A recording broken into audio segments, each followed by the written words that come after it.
ओम शांति। 20 मार्च 2024। बाबा के महावाक्य। मीठे बच्चे, तुम्हें गुप्त खुशी होनी चाहिए कि हम परमात्मा बाप की यूनिवर्सिटी के स्टूडेंट हैं। भविष्य नई दुनिया का वर्षा पाने के लिए पढ़ रहे हैं। प्रश्न: किस स्मृति में सदा रहो तो दैवी गुण धारण होते रहेंगे? उत्तर: हम आत्मा शिव बाबा की संतान हैं। बाबा हमें कांटून से फूल बनाने आए हैं। यही स्मृति सदा रहे तो दैवी गुण धारण होते रहेंगे। पढ़ाई और योग पर पूरा ध्यान रहे। विकारों से नफरत हो तो दैवी गुण आते जाएंगे।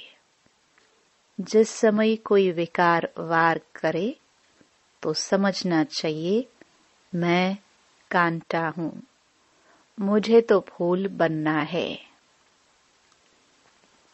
ओम शांति। बच्चों की बुद्धि में है कि हम रूहानी यूनिवर्सिटी में बैठे हैं। यह नशा होना चाहिए। ऑर्डिनरी रीति स्कूल में जैसे बैठते हैं, ऐसे यहाँ बुद्धू होकर नहीं बैठना है। बहुत बच्चे जैसे बुद्धू होकर बैठते हैं। याद रहना चाहिए, यह ऊंच ते ऊंच परमपिता परमात्मा की यूनिवर्सिटी है। उनके हम स्टूडेंट हैं, तो तुम्हारे में कितना फलक होनी चाहिए। यह है गुप्त खुशी, गुप्त ज्ञान। हर एक बात गुप्त है। कईयों को यहाँ बैठे भी बाहर के गंदे ख्यालात आते रहते हैं। यहाँ तुम पढ़ते हो भविष्य नई दुनिया का वर्षा पाने के लिए, तो तुमको कितनी खुशी होनी चाहिए। दैवी गुण भी होने चाहिए। भल यहाँ सब ब्राह्मण ही आते हैं। वहाँ की कीचड़ पट्टी से तो तुम निकलकर यहाँ आते हो, तो तुम बच्चों को कितना खुशी में रहना चाहिए। सारी दुनिया इस समय गंध में पड़ी है। कहाँ कलयुगी गंध, कहाँ सत्युगी फुलवाड़ी। कलयुग में एक दो को कांटे लगाते रहते हैं। तुमको तो अब फूल बनना है, तो कितनी खुशी रहनी चाहिए। हम अब फूल बनते हैं। यह बगीचा है। बाप को बागवान कहा जाता है। बागवान आकर कांटों को फूल बनाते हैं। यह तो बच्चों को समझ होनी चाहिए कि हम किस प्रकार का फूल बन रहे हैं। यहाँ बगीचा भी है। मुरली सुनकर फिर बगीचे में जाकर फूलों से अपनी भेंट करो। हम कौन सा फूल है? हम कांटे तो नहीं है।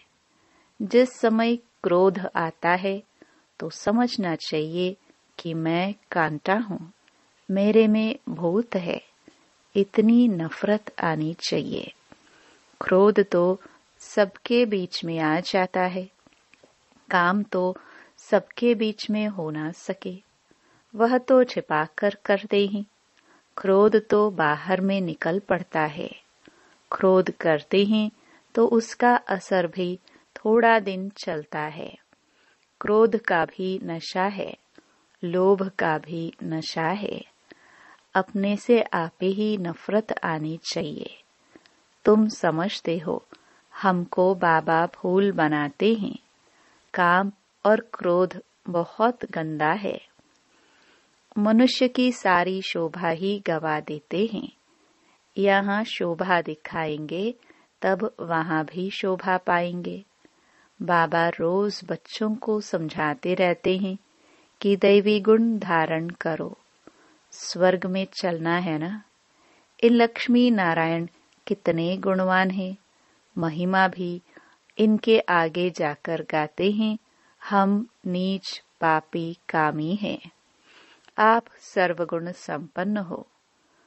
तुम समझाते भी हो स्वर्ग है फूलों का बगीचा और नरक है कांटों का जंगल। शिव बाबा स्वर्ग स्थापन करते, रावण नरक बनाते हैं। विचार करना चाहिए, हम आत्मा बाप की संतान हैं। हमारे में गंध कहाँ से आया? अगर गंध होगा तो बाप का नाम बदनाम करेंगे। क्रोध करेंगे तो गोया बाप की निंदा कराएंगे। क्रोध का भूत आया और बाप को भूले। बाप की याद हो तो कोई भी भूत आए ही नहीं। अगर किसी की दिल को दुख पहुंचाते हैं तो वह भी असर पड़ जाता है। एक बार क्रोध किया तो 6 मास तक सबकी बुद्धि में रहता है कि यह क्रोधी है, फिर दिल से उतर जाता है। बाप दादा की दिल से भी उतर जाता है। यह दादा भी विश्व का मालिक बनते हैं। इसमें भी जरूर खूबियां होंगी, परंतु कोई की तकदीर में नहीं है तो तदबीर करते नहीं। कितनी सहज तदबीर है। सिर्फ बाप को याद करो तो आत्मा स्वच्छ बन जाएगी और कोई उपाय नहीं है। इस समय राज ऋषि तो कोई है नहीं। राजयोग सिखलाने वाला एक ही बाप है। मनुष्य मनुष्य को सुधार ना सके। बाप आकर सबको सुधारते हैं। जो बिल्कुल अच्छी तरह सुधर जाते हैं वह सतयुग में पहले पहले आते हैं। तो कोई भी गंदी आदत है तो छोड़नी चाहिए। पढ़ाई पर, योग पर पूरा ध्यान देना चाहिए। ये भी जानते हैं सब तो एक जैसा ऊंच नहीं बनेंगे, परंतु बाप तो पुरुषार्थ कराएंगे। जितना हो सके पुरुषार्थ कर ऊंच पद पाओ, नहीं तो कल्प कल्पांतर नहीं पा सकेंगे। बाबा बार बार समझाते रहते हैं कि बाप को याद करो तो किचड़ा निकल जाए। वह सन्यासी तो हठ योग सिखलाते हैं। ऐसे मत समझना कि हठ योग से तंदुरुस्ती अच्छी होती है। वह कभी बीमार नहीं पड़ते। नहीं, वह भी बीमार पड़ते हैं। भारत में जब लक्ष्मी नारायण का राज्य था तो सबकी आयु बड़ी थी, हेल्थी वेल्थी थे। अब तो सब बिल्कुल छोटी आयु वाले हैं। भारत को ऐसा किसने बनाया? यह कोई नहीं जानते। बिल्कुल घोर अंधियारे में है। तुम कितना भी समझाओ परंतु उन्हों को समझाना बड़ा मुश्किल है। फिर भी गरीब साधारण ही समझने की कोशिश करते हैं। यहाँ कोई लखपति है क्या? आज का लाख भी बड़ी बात नहीं है। आज लखपति तो बहुत हैं, उन्हें भी बाबा साधारण कहते हैं। आज तो करोड़पति की बात है। शादियों पर भी कितना खर्चा करते हैं। तुम बच्चों को बड़ा युक्ति से समझाना है जो किसको तीर लग जाए।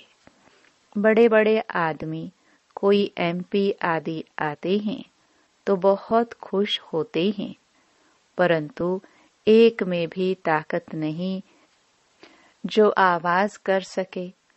तुम समझाते हो परंतु यथार्थ पूरा समझकर नहीं जाते हैं। ऊंच ते ऊंच भगवान, ऊंच ते ऊंच यह वर्षा। लक्ष्मी नारायण को किसने यह स्वर्ग का वर्षा दिया? यह कहाँ के रहवासी हैं? यह बहुतों को पता नहीं पड़ता है। म्यूजियम में आते बहुत है समझने के लिए। सेवा का चांस अच्छा है परंतु योग है नहीं। बाप को याद करे तो प्रफुल्लता भी आए। हम किसकी संतान हैं? कितने बच्चे कायदे से पढ़ते नहीं हैं, बाप से योग है नहीं, संपूर्ण तो कोई बना नहीं है, नंबरवार है। बच्चों को एकांत में बैठ बाप को याद करना है। ऐसे बाप से हम स्वर्ग का वर्षा पाते हैं। इस दुनिया में हम ही सबसे पतित बने हैं, फिर हमको ही पावन बनना है। यह अच्छी रीति याद करना है। बाप हर प्रकार की राय तो देते हैं, ऐसे ऐसे करो। जैसे क्वीन विक्टोरिया का वजीर गरीब था, रोड की लाइट पर बत्ती पर पढ़ पढ़कर ऊंच पद पा लिया, शौक था। यह भी गरीबों के लिए है। बाप है गरीब निवाज। साहूकार क्या भगवान को याद कर सकेंगे? कहेंगे हमारे लिए तो स्वर्ग यहाँ ही है। अरे, बाबा ने स्वर्ग की स्थापना की नहीं है, अब कर रहे हैं। बाप को याद करो, पावन तो जरूर बनना है। बच्चों को युक्ति रचनी है। कैसे किसको समझाए कि भारत का प्राचीन योग सिवाय परमपिता परमात्मा के कोई सिखला नहीं सकते। हठ योग है निवृत्ति मार्ग वालों के लिए। बाप समझाते रहते हैं, जब किसका कल्याण होना होगा तो फिर लिखेंगे भी ऐसे। अभी तो देरी है तो किसकी बुद्धि में आता नहीं है। तुम्हारी है यह ईश्वरीय मिशन। तुम्हें मनुष्यों को देवता बनाने की सेवा करनी है। दुनिया में तो अनेक प्रकार की मतें निकलती रहती हैं, तो उनका कितना शो होता है। अंधश्रद्धा कितनी है, रात दिन का फर्क है। तुम ब्राह्मणों में भी रात दिन का फर्क है। कोई तो कुछ भी जानते नहीं है, बहुत सहज। अपने को आत्मा समझो, बाप को याद करो तो पाप कट जाएंगे। दैवी गुण धारण करो तो ऐसे बन जाएंगे। ढिंढोरा पिटवाते रहो, देह अभिमान न हो तो ढोलक गले में डाल सबको बताते रहो कि बाप आया है। कहते हैं मुझे याद करो तो तुम पतित से पावन बन जाएंगे। यह घर घर में संदेश देना है। सभी पर कट जंक चढ़ी हुई है। तमो प्रधान दुनिया है। सबको बाप का पैगाम जरूर पहुंचाना है। पिछाड़ी में तुम्हारी वाह वाह निकलेगी। कहेंगे कमाल है इन्हों की, इतना जगाया परंतु हम जगे नहीं। जो जगे उन्होंने पाया, जो सोए उन्होंने खोया। बाप बादशाही देने आते हैं, फिर भी खो लेते हैं। सर्विस की युक्तियां रचनी चाहिए। बाप आया है, कहते हैं मामेकम याद करो तो विकर्म विनाश होंगे। पवित्र बन पवित्र दुनिया का मालिक बन जाएंगे। याद नहीं करेंगे तो पाप कटेंगे नहीं। कोई भी कट न रहे तब ऊंच पद पा सकते हैं। नहीं तो पद भी कम, सजाए भी खाएंगे। सर्विस की अच्छी मार्जिन है। चित्र साथ में ले जाने से सर्विस कर सकेंगे। चित्र ऐसे अच्छी रीति बनाने चाहिए जो खराब न हो। यह चित्र बहुत अच्छी चीज है। बाकी मॉडल्स तो खिलौने हैं। बड़े बड़े आदमियों के बड़े बड़े चित्र होते हैं, हजारों वर्ष भी चलते हैं। तुम्हारे यह 6 चित्र काफी हैं। बोलो यह सृष्टि का चक्र कैसे फिरता है, हम आपको समझाएंगे। इस चक्र को याद करने से तुम चक्रवर्ती राजा बनेंगे। बैज भी बहुत अच्छा है, परंतु इनकी वैल्यू बच्चों के पास नहीं है। इस पर भी तुम समझाते रहो तो भी तुम्हारी कमाई बहुत होगी। यह बाज तो ऐसा है जो छाती से लटका रहे। यह बाबा इस ब्रह्मा द्वारा यह वर्षा देते हैं। ट्रेन में भी चक्कर लगाते यह समझाते रहो। छोटे बच्चे भी कर सकते हैं, तुमको कोई मना नहीं कर सकते। यह बाज ऐसी चीज है, हीरे जवाहर फल फूल महल सब कुछ इसमें मर्ज है, परंतु बच्चों की बुद्धि में नहीं आता है। बाबा ने बहुत बारी समझाया है, चित्र साथ में जरूर हो, तुमको कोई उल्टा सुल्टा भी बोलेंगे। श्री कृष्ण को भी गाली मिली ना, भगाते थे, यह करते थे, लेकिन उनको भी पटरानी बनाया ना। विश्व का मालिक बनकर फिर ऐसे काम थोड़े ही करेंगे। इस ज्ञान में नशा बहुत होना चाहिए।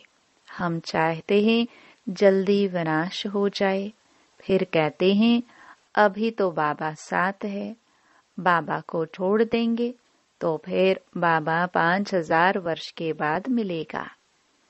ऐसे बाबा को हम कैसे छोड़े? बाबा से तो हम पढ़ते रहे। यह है ब्राह्मणों का ऊंचे ते ऊंचा जन्म। ऐसा बाप जो हमको राजाई दे रहा है, फिर तो हम उनसे मिलेंगे नहीं। परंतु गंगा पर रहने वालों को इतना कदर नहीं रहता।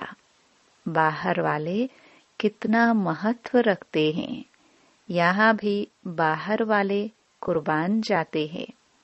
अगर योग का बल नहीं है तो किसी पर भी समझाने का असर नहीं होता, कुछ भी समझते नहीं।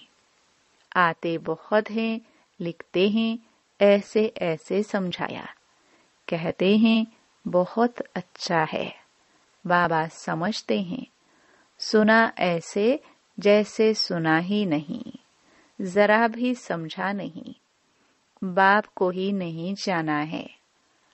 अगर कुछ समझे तो ऐसे बाप से कनेक्शन तो रखे, चिट्ठी लिखे, झट तुमसे पूछे कि हम ऐसे बाप को चिट्ठी कैसे लिखते हो, बताओ। शिव बाबा केयर ऑफ ब्रह्मा एकदम लिखने लग पड़े। यह तो रथ है ना, परंतु ज्यादा कीमत तो उनकी है जो इसमें प्रवेश करते हैं। सर्विस करते करते बहुत बच्चों के गले थक जाते हैं, परंतु योग नहीं है तो तीर नहीं लगता है। इसको भी ड्रामा कहेंगे। बाप को जान लिया तो फिर बाबा से मिलने बगैर रह नहीं सकेंगे। ट्रेन में भी योग युक्त हो आए। हम जाते हैं बाबा के पास। जैसे विलायत से आते हैं तो स्त्री बाल बच्चे सब याद आते हैं।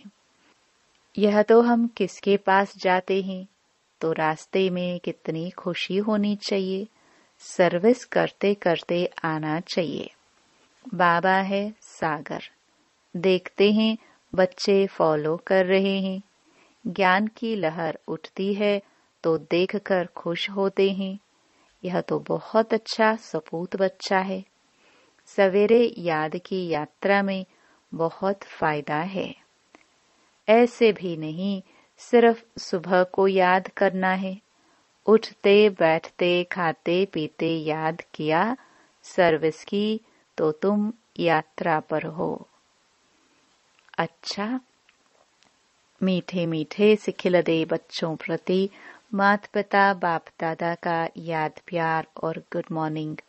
रूहानी बाप की रूहानी बच्चों को नमस्ते। धारणा के लिए मुख्य सार।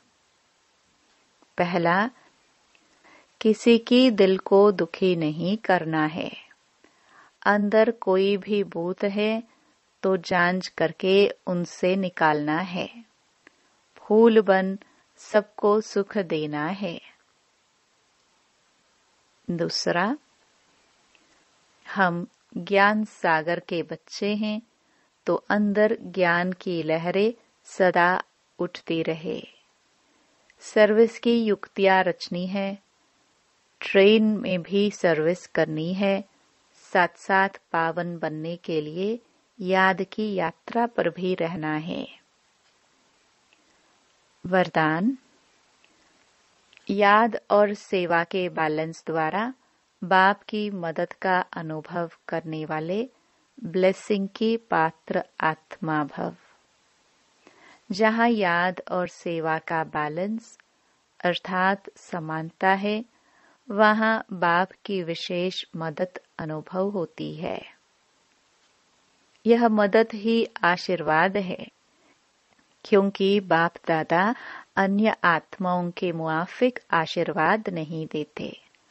बाप तो है ही अशरीरी, तो बाप दादा की आशीर्वाद है सहज स्वतः मदद मिलना, जिससे जो असंभव बात है वह संभव हो जाए। यही मदद अर्थात आशीर्वाद है। ऐसी आशीर्वाद का पात्र आत्माएं हो जो एक कदम में पद्मों की कमाई जमा हो जाती है। स्लोगन। सकाश देने के लिए अविनाशी सुख, शांति व सच्चे प्यार का स्टॉक जमा करो। ओम शांति।